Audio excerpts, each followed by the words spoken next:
નમસ્કાર. દિવસભરના તાજા સમાચારોમાં તમારું સ્વાગત છે. તમારી સાથે હું છું પિનલગીરી ગોસ્વામી. સમાચારો વિસ્તારથી જાણીએ એ પહેલા મહત્વના સમાચારો ઉપર એક નજર. નમસ્કાર મિત્રો આજે તારીખ 24 ફેબ્રુઆરી 2025 વાર છે સોમવાર. મહત્વની હેડલાઇન્સ ઉપર નજર નાખીએ તો દેશમાં સૌપ્રથમ વખત સુરતમાં ઘરે ઘરે QR કોડ લગાવવામાં આવશે. ત્યારે આગળ વાત થશે વરરાજાએ ગીત ગાયું, શંકર મહાદેવન પણ ચોંકી ગયા હતા. આગળ વાત થશે મહાકુંભમાં 25 કિલોમીટર સુધી મહાજામ સર્જાયો હતો. ત્યારે વાત થશે ભારતને કોઈ પૈસા મળ્યા નથી, અમેરિકન અખબારનો ખુલાસો થયો છે. ત્યારે વાત થશે સમૂહ લગ્નના નામે છેતરપિંડી કેસમાં મોટી અપડેટ આવી ગઈ છે. આગળ વાત થશે અનિલ અંબાણીની આ કંપની 4 દિવસ પછી વેચાઈ જશે. ત્યારે વાત થશે હું મારો સોશિયલ મીડિયા એકાઉન્ટ્સ તેમને સોંપી દઈશ તેવું પીએમ મોદીએ જણાવ્યું છે. ત્યારે વાત થશે દરેક ગુજરાતીએ ચાલુ વર્ષે ₹20,400નો ટેક્સ ચૂકવ્યો છે. ત્યારે વાત થશે એક મહિનાનું 799 કરોડનું લાઇટ બિલ આવ્યું હતું. વાત છે ઉત્તર પ્રદેશની. ત્યારે આગળ વાત થશે ટ્રમ્પની ધમકીથી ફાર્મા કંપનીઓ પર મોટું સંકટ જોવા મળ્યું છે. ત્યારે વાત થશે સમૂહ લગ્નોત્સવમાં હાજર રહ્યા સીએમ ભૂપેન્દ્રભાઈ પટેલ. વાત છે મહેસાણાની. ત્યારે આગળ વાત થશે જલારામ બાપાની 144મી પુણ્યતિથિની ઉજવણી કરવામાં આવી હતી.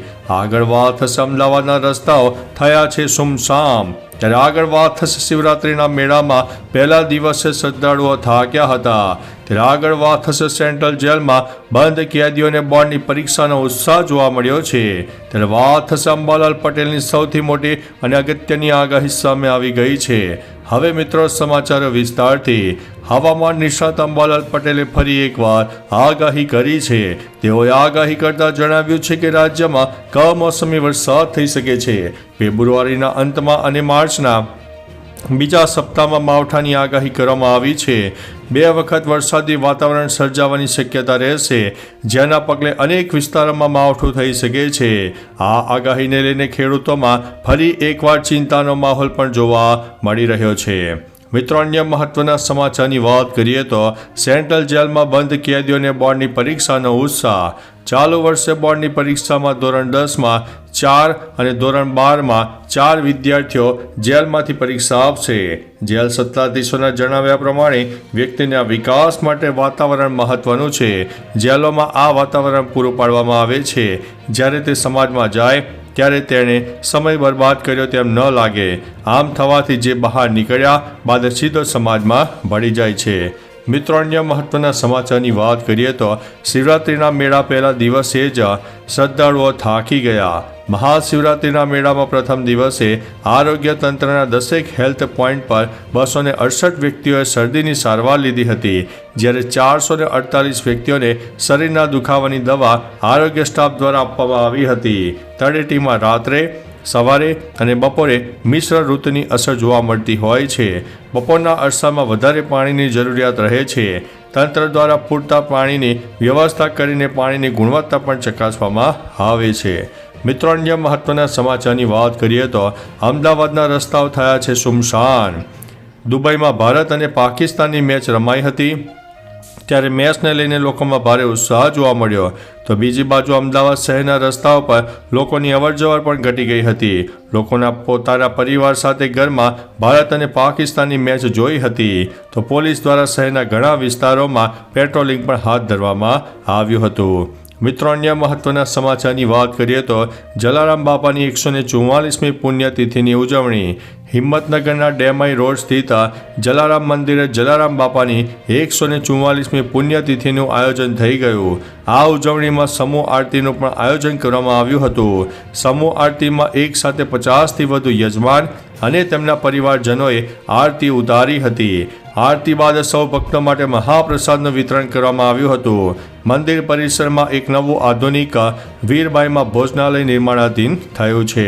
મિત્રો અન્ય મહત્વના સમાચારની વાત કરીએ તો સમૂહ લગ્નોત્સવમાં હાજર રહ્યા સીએમ ભૂપેન્દ્રભાઈ પટેલ.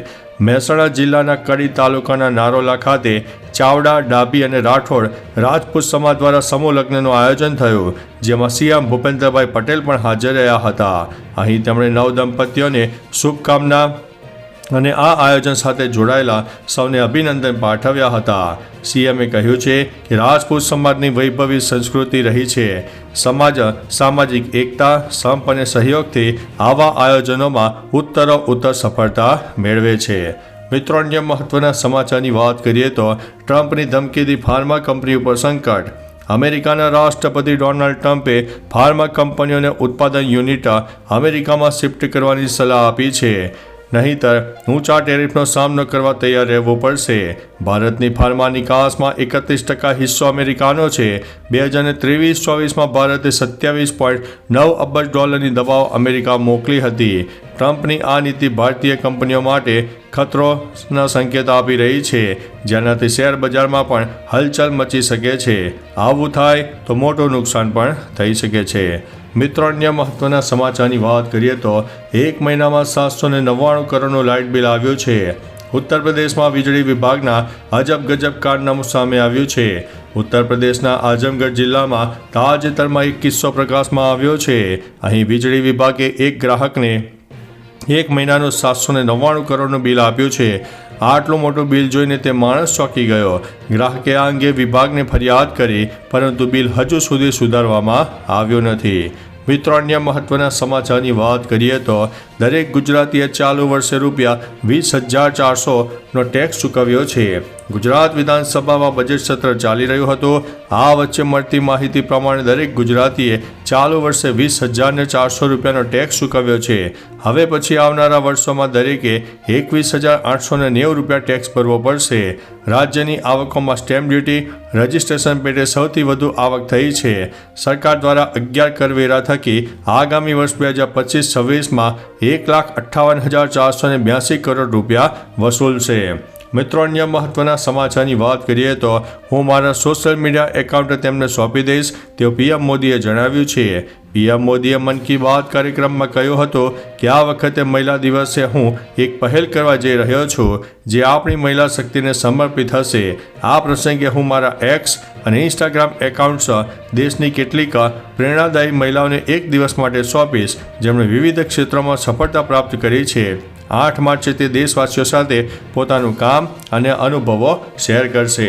મિત્રો, અન્ય મહત્વના સમાચારની વાત કરીએ તો અનિલ અંબાણીની આ કંપની 4 દિવસ પછી વેચાઈ જશે. અનિલ અંબાણીની દેવા હેઠળ દબાયેલી કંપની રિલાયન્સ કેપિટલ હવે આગામી થોડા દિવસોમાં ઇન્ડસઇન્ડ ઇન્ટરનેશનલ હોલ્ડિંગ્સ લિમિટેડનો ભાગ બનશે. નેશનલ કંપની લો ટ્રિબ્યુનલે રિલાયન્સ કેપિટલને હસ્તગત કરવા માટે IIHLની વિનંતી સ્વીકારી છે. આનાથી IIHL માટે 26 ફેબ્રુઆરી સુધીમાં રિલાયન્સ કેપિટલને હસ્તગત કરવાનો માર્ગ મોકળો થયો છે. અનિલ અંબાણીની કંપની દેવાના કારણે નાદાર થઈ ગઈ છે. મિત્રો, અન્ય મહત્વના સમાચારની વાત કરીએ તો સમૂહ લગ્નના નામે છેતરપિંડી કેસમાં અપડેટ. રાજકોટમાં સમૂહ લગ્નના નામે છેતરપિંડી થઈ હોવાનો મામલો પ્રકાશમાં આવ્યો છે. આ કેસમાં 3 આરોપી હજુ ફરાર છે. મુખ્ય આરોપી ચંદ્રેશ છત્રોલા 2 મહિનાથી ઉઘરાણી કરાવતો હતો. આયોજકોએ સમૂહ લગ્નના નામે ₹43.37 લાખ ઉઘરાવ્યા હતા. આ સમગ્ર મામલે પોલીસે 3 આરોપીઓને પકડી પાડ્યા છે, પરંતુ હજુ પણ મુખ્ય આરોપી ચંદ્રેશ છત્રોલા સહિત 3 આરોપીઓ ફરાર છે. મિત્રો, અન્ય મહત્વના સમાચારની વાત કરીએ તો ભારતને કોઈ પૈસા મળ્યા નથી તેવો અમેરિકન અખબારનો ખુલાસો છે. અમેરિકન અખબાર વોશિંગ્ટન પોસ્ટે ડોનાલ્ડ ટ્રમ્પે દાવાને ફગાવી દીધો છે, જેમાં તેમણે કહ્યું છે કે ભારતને અમેરિકન એજન્સી USAID તરફથી મતદાન માટે $21 મિલિયન ભંડોળ આપવામાં આવ્યું હતું. અખબારે તેના અહેવાલમાં જણાવ્યું હતું કે આવો કોઈ કાર્યક્રમ રેકોર્ડ પર નથી. ખરેખર આ ભંડોળ બાંગ્લાદેશ માટે હતું. ભારતમાં ચૂંટણી સંબંધિત કોઈપણ પ્રોજેક્ટ માટે અમેરિકા દ્વારા કોઈ ભંડોળ આપવામાં આવ્યું ન હતું. મિત્રો, અન્ય મહત્વના સમાચારની વાત કરીએ તો મહાકુંભમાં 25 કિલોમીટર સુધી મહાજામ. મહાશિવરાત્રિએ મહાકુંભમાં છેલ્લું સ્નાન છે. આવી સ્થિતિમાં મોટી સંખ્યામાં ભક્તો પ્રયાગરાજ પહોંચી રહ્યા છે, જેના કારણે અહીં ભારે ટ્રાફિક જામ થયો હતો. 25 કિલોમીટર સુધી રસ્તા પર વાહનો ધસડાઈ રહ્યા હતા. જામના કારણે વૃદ્ધો, બાળકો અને મહિલાઓને સૌથી વધુ મુશ્કેલીઓનો સામનો કરવો પડી રહ્યો છે. સ્થાનિક લોકોએ ઘરમાં નજરકેદ થયા છે. મહાકુંભમાં જતા શ્રદ્ધાળુઓની સુવિધા માટે પોલીસ વહીવટીતંત્ર સંપૂર્ણપણે સતર્ક છે. મિત્રો, અન્ય મહત્વના સમાચારની વાત કરીએ તો વરરાજાએ ગીત ગાયું, શંકર મહાદેવ પણ ચોંકી ઉઠ્યા.